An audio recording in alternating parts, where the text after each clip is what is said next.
Thank you. Well, today marks 1 month since Lorenzo Salgado was shot and killed by ICE agents in the East End. Yeah, well, now Harris County commissioners have unanimously approved millions of dollars to support the DA's investigation into that shooting. KHOE11's Jalissa Garza is live at the memorial in Houston's East End to explain some of this. Jalissa, how will the funding work?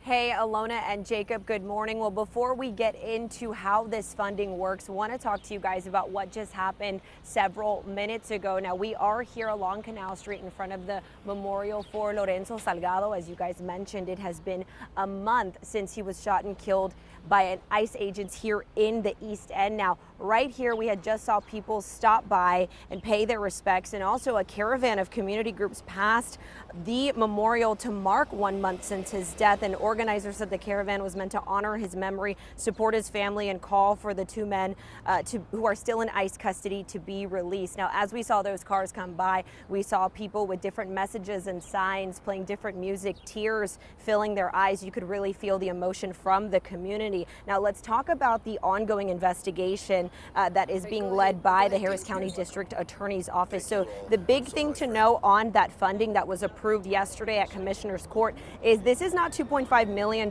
handed all at once to the DA's office. The money will be available over the next 3 years, and the office will draw from the funding only as needed. Now, Tier says the money can cover a full-time prosecutor, investigator, overtime, outside counsel, and technology to analyze evidence. Tier says outside counsel could be needed if charges are filed, because a case involving federal agents could lead to a lengthy fight in federal court.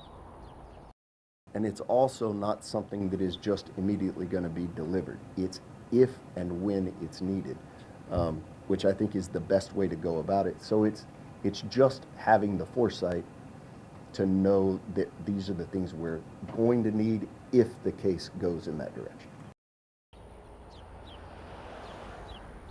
And again, today marks 1 month since the deadly shooting happened here in the East End. We know that tonight at 6 o'clock, there will be a vigil and a celebration of life here with family members, the Salgado family, as well as community members. And Jacob and Alona, Ronaldo Salgado got here not long ago, walked up in front of the memorial, and he is now sitting in his car after watching that caravan pass by. We'll talk more about the investigation and everything else happening here in the community coming up in the next hour. For now, I'll toss it back to you guys in the studio. Oh, wow. Okay, just happened. Jalissa, thank you for